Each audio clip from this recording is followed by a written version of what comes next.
Okay, we begin in Washington. This week, House Democrats moving forward on the impeachment proceedings for President Trump. And a new poll out today from NPR and PBS that shows Americans still remain divided over it, with 47% saying they support impeachment and 48% opposing it. So I want to bring in Karen Travers at the White House, and we have Catherine Faulders in our D.C. bureau to update us all on where we are in this process. And Catherine, I'll start with you. What can we expect this week?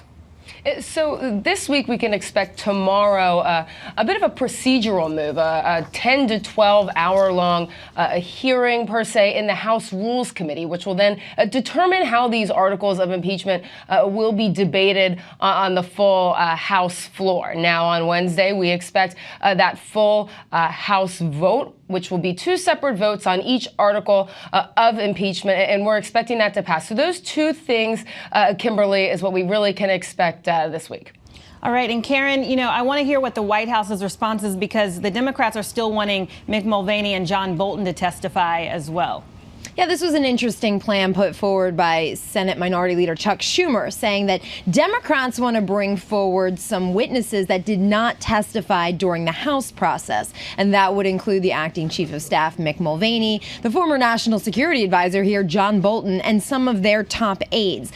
They did not testify in the House because, of course, the White House was blocking them from doing so. This is essentially the Democrats trying to say to Republicans, let's negotiate. Let's try and talk about how this process can play out. But it's Republicans who will control the process in the Senate, much like we saw the Democrats do in the House. Remember, President Trump has said, though, he wouldn't mind. He would love it if Mick Mulvaney testified. Even the Secretary of State, Mike Pompeo, he wants a big, splashy, robust defense of him in the Senate. Take this all with a grain of salt, though. The president at one point said he would love to himself testify. It's also unlikely we see this parade of witnesses heading over and joining this Senate impeachment trial. And Catherine, in the meantime, you have a freshman Democrat, Jefferson Van Drew, potentially switching to the Republican Party.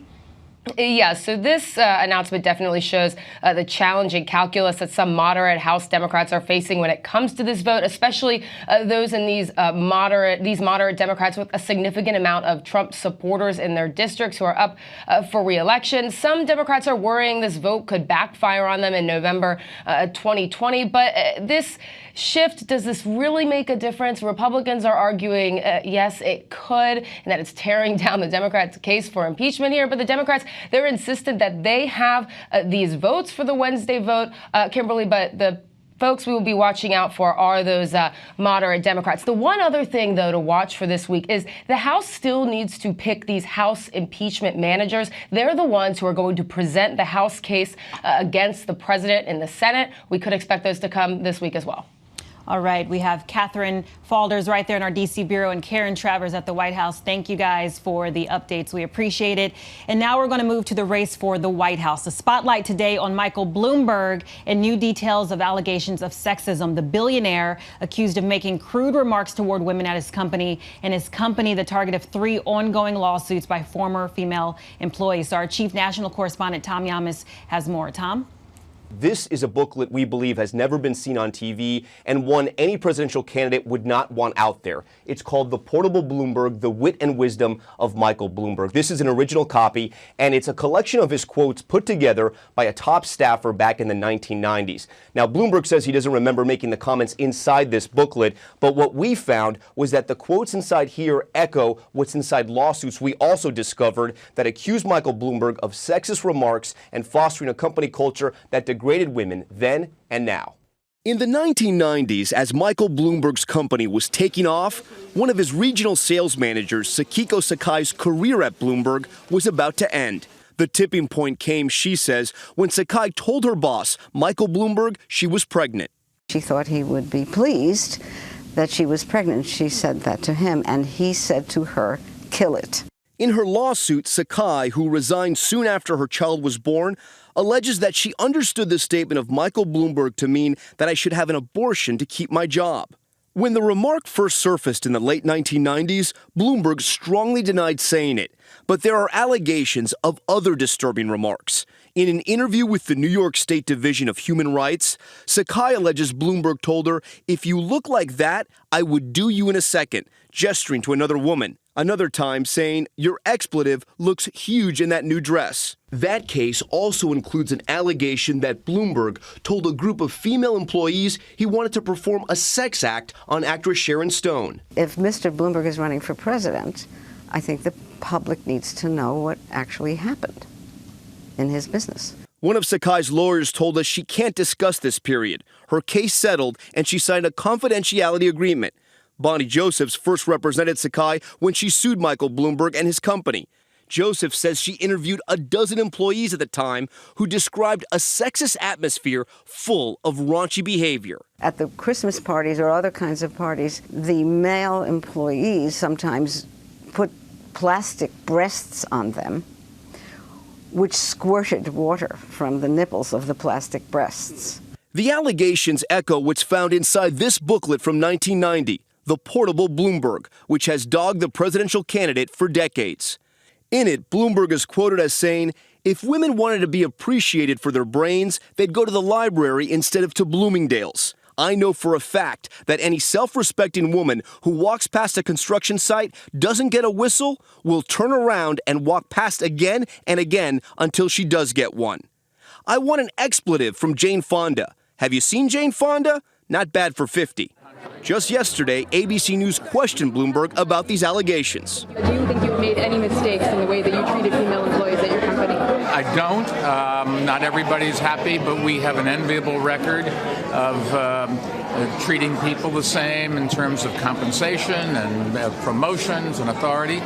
We have investigated the company for the last 4 years, and the culture is such that women are not valued. In fact, they're objectified. Attorney Donna Clancy has filed 3 cases against the Bloomberg company since 2016 that are ongoing. The allegations include sexual harassment and gender inequality. And Clancy says there's a reason why voters may have never heard of other allegations like these. It's because Bloomberg's company agreed to financial settlements with non-disclosure agreements attached, silencing the women who are complaining. They want to keep these NDAs. They don't want anyone talking about it. A company spokesperson denied the allegations of a culture hostile to women and highlighted a series of reforms Bloomberg enacted when he came back to the company in 2014 after he was mayor, including extending paid maternity leave. Even so, a Bloomberg campaign spokesperson did tell us that Mike has come to see that some of what he has said is disrespectful and wrong. For ABC News Live, I'm Tom Yamas. All right, thank you, Tom. And as you guys know, the holidays are here. Lots of travel coming up, but a dangerous storm system on the way that could shake things up. Here's a look at the roads in Kansas City, Missouri earlier today. Snow and ice causing a messy commute. So to see how this will affect you, we have our chief meteorologist, Ginger Z, with the national forecast. Ginger?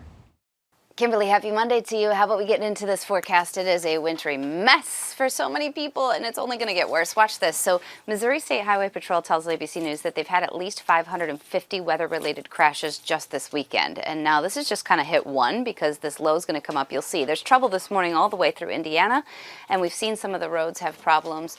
This storm has already been deadly on the roadways, and unfortunately, I think that's going to continue. Watching the warnings and advisories stretch from New Mexico and Colorado right over to Connecticut and Rhode Island, Massachusetts included too, even some flood watches once you get into Kentucky and West Virginia.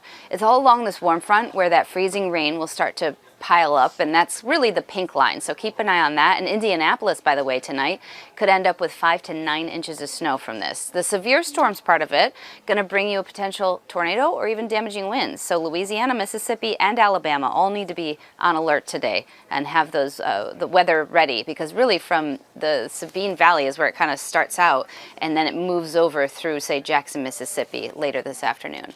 Bringing you then the next part of the storms by tomorrow morning. That ice area kind of expands a bit, and it's just outside of New York City, right along Connecticut and Rhode Island. Boston should end up with snow, anywhere from 1 to 3 inches, and even a little bit of an icy mix. New York City should remain mostly rain, but it still will be kind of ugly. That always slows traffic down, and it's going to be heavy this week as everybody starts to think about Christmas and Hanukkah and getting out for their New Year celebrations even. It's going to feel like it. Look at what the wind chill projection is. This is for Thursday morning. Boston will feel like 1 below. Should be like 22 or so. Raleigh, 9 Chicago, and 8 Pittsburgh. So those are the numbers there. Makes you kind of say, maybe we should do a little Florida trip. But there, you only get to do Grass Angels. I just wanted to leave you with that one. Kimberly, have a great day. Thank you, Ginger. All right, guys, we're going to move to that very tragic story right here in New York City. Tessa Majors, a freshman at Barnard College, fatally stabbed in Morningside Park last week. At least one suspect, a 13-year-old, arrested and charged. And our Ariel Reshef is on the ground with the latest there. Ariel? Kimberly, you can see the flowers and the makeshift memorial set up behind me to honor Tessa Majors, the 18-year-old Barnard College freshman who was senselessly stabbed to death in this park just 1 block from her school. Now we know there is one suspect in custody, just 13 years old. Overnight, hundreds gathering on the very park steps just a block from campus, where police say Tessa Majors was attacked last Wednesday around 7 p.m. by a group of teens who demanded money before leaving her staggering in vain for help. New York should have been her place to learn and grow, and instead it became the place where her life was stolen away from us. This morning, an intense manhunt underway for the killer of the Barnard freshman. Those responsible, however many there may be, will be brought to justice. On Friday, police arresting a 13-year-old suspect they say was caught with the murder weapon and appeared to match a suspect in grainy surveillance video. Police charging him with murder, robbery, and weapons possession, now being held without bail. Police say that teen is not the stabber, but made statements linking him to the grisly crime and implicated at least 2 others from his middle school. They have one in custody, and he is the storyteller, he's the narrator. And you get detailed information, and you see if that coincides with the physical evidence. This morning, the 18-year-old's hometown in Virginia, also remembering the budding journalist and musician. When you saw her, you knew that that's what she was meant to be doing. She was a great performer. Tessa's anguished family telling ABC News, "We are devastated by the senseless loss of our beautiful and talented Tess. We are thankful for the incredible outpouring of love and support we have received from across the country." And that 13-year-old suspect has been charged as a juvenile, his case now being handled in family court. His aunt has accompanied him throughout this investigation, and she is maintaining his innocence. Kimberly? Murdered in a mass shooting, that deep, unspeakable pain felt across the nation, and that gun violence now the second leading cause of death of children under the age of 19. But for one mother, Nicole Hockley, who knows this grief all too well, there is still hope. She is the co-founder and managing director of Sandy Hook Promise and joins me now. Nicole, so happy that you could be with us today. I just want to ask you first, what did your December 14th look like this year since you also lost your son? Well, this year, as with most years, we went down to Dylan's playground in Westport and had friends and family with us as we remembered Dylan and what a wonderful boy he was, and just had a lot of activities the rest of the day with friends, family, and keeping my 15-year-old son very active. Yes, and so in response to this tragedy 7 years ago, you decided to create the Sandy Hook Promise because you think that these things can be prevented. Yes, I don't just think they can be prevented. I absolutely know they can be prevented. And our Know the Signs training programs that we do in schools across the country have already averted many school shooting threats and suicide threats and other acts of violence in schools. So we know that when you know the signs, you can prevent tragedies from happening like what happened at Sandy Hook. So I was reading the article that you just recently wrote in InStyle magazine. The title of it, it was saying the real legacy of the last decade will be mass shootings. What do you feel when you see these mass shootings happening as regularly as they do now, as frequent as they do?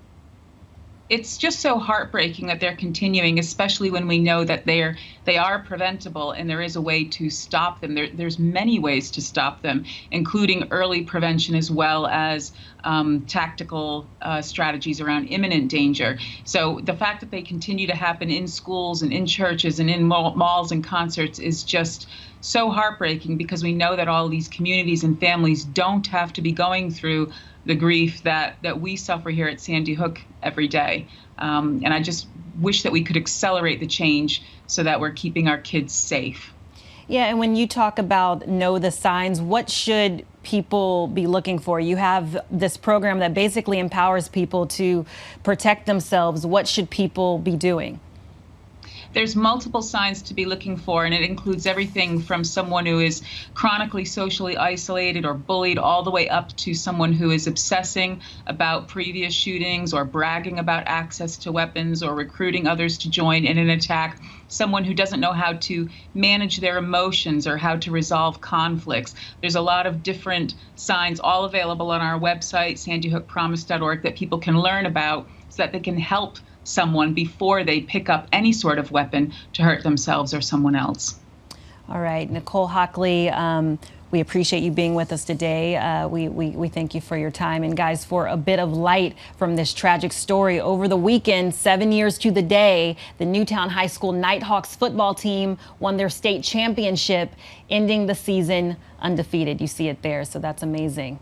And guys, we move on. Big controversy for the Hallmark Channel. The CEO now apologizing after the network made a decision last week to remove commercials featuring a same-sex couple, specifically brides kissing. And our Will Reeve has more on how all of this went down, so take a look.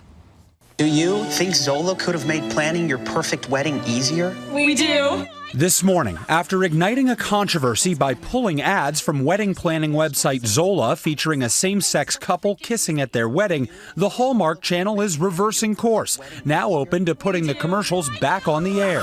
We've helped 1 million couples plan their weddings. The president and CEO of Hallmark Cards, Inc. saying in a statement, quote, "The Crown Media team has been agonizing over this decision as we've seen the hurt it has unintentionally caused. Said simply, they believe this was the wrong decision. We are truly sorry for the hurt and disappointment this has caused." Hallmark adding that it'll be working with Zola to, quote, "reestablish our partnership and reinstate the commercials." Famous for its annual countdown to Christmas movie marathons featuring made-for-TV movies full of cookie baking, skating, and G-rated romance, Some people just feel like home.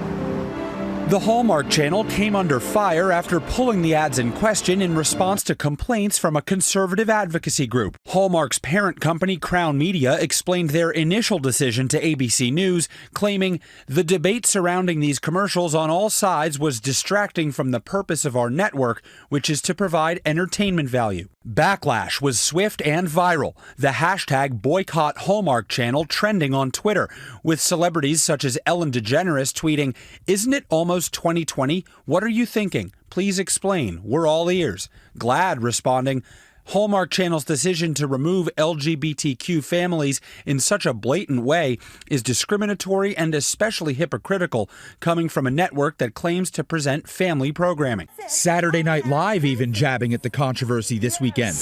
Well, that's right. The true reason for Christmas is husband. So this has been a winter boyfriend for holiday Christmas. I'm Emily Kringle for Hallmark, reminding you to stay straight out there.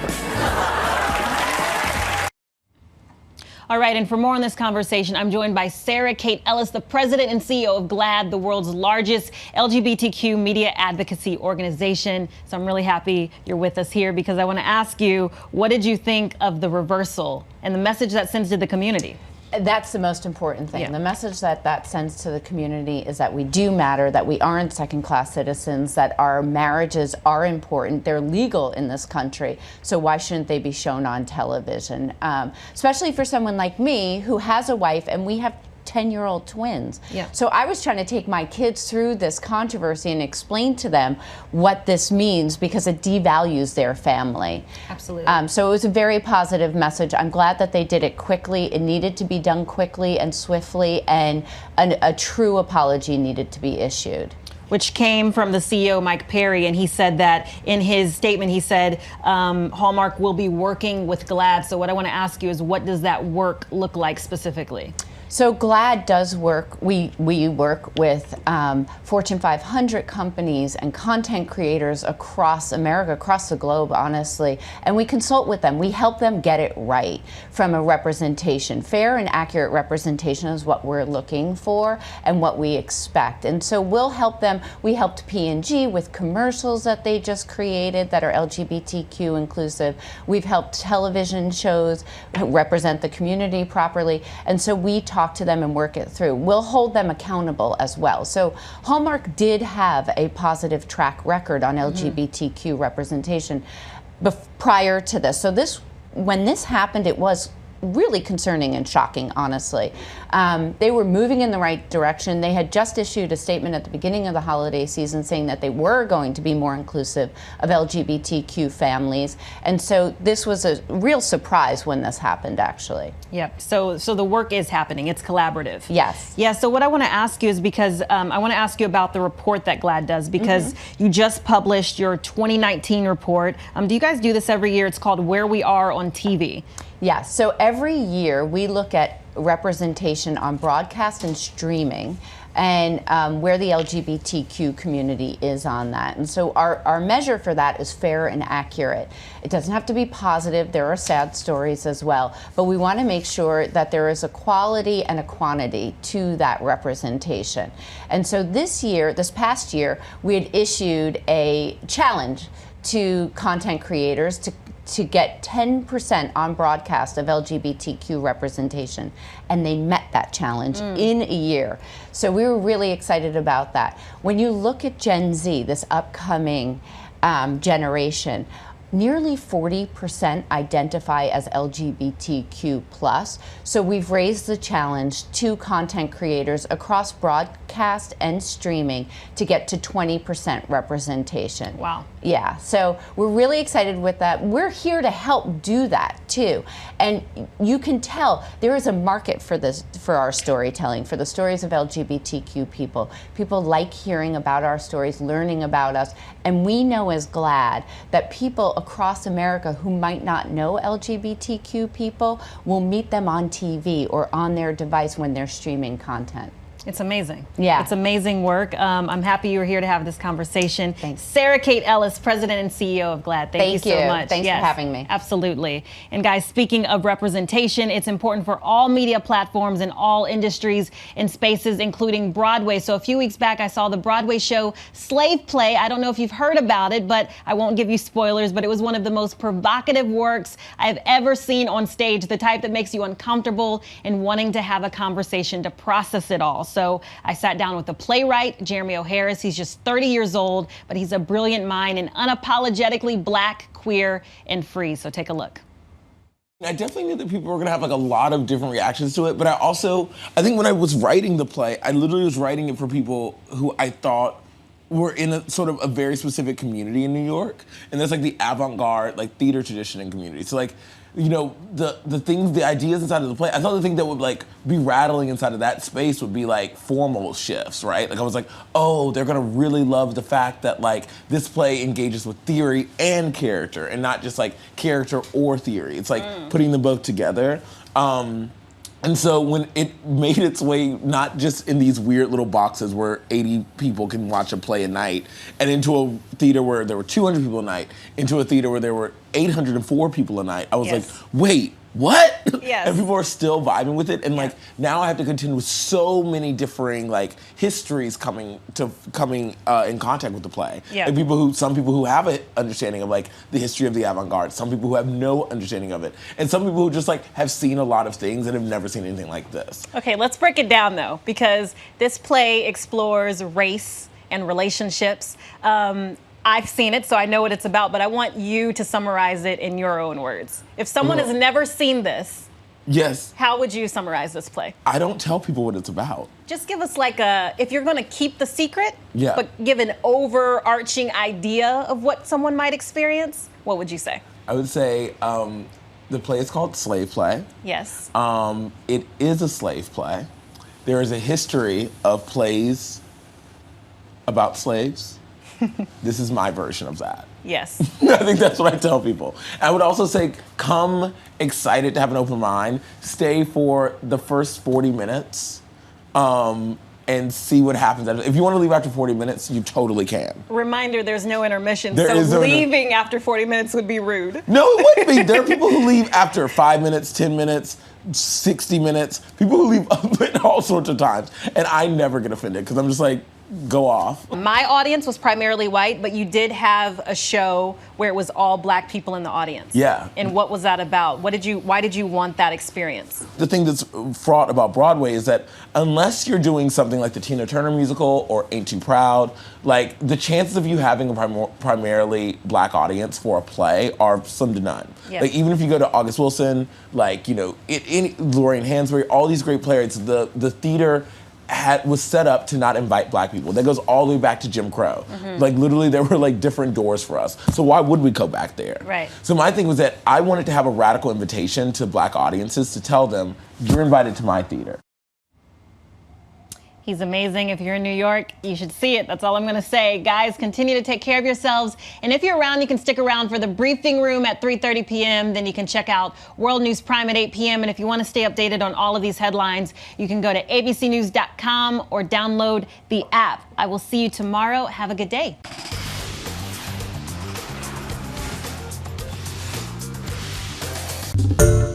Hi everyone, George Stephanopoulos here. Thanks for checking out the ABC News YouTube channel. If you'd like to get more videos, show highlights, and watch live event coverage, click on the right over here to subscribe to our channel, and don't forget to download the ABC News app for breaking news alerts. Thanks for watching.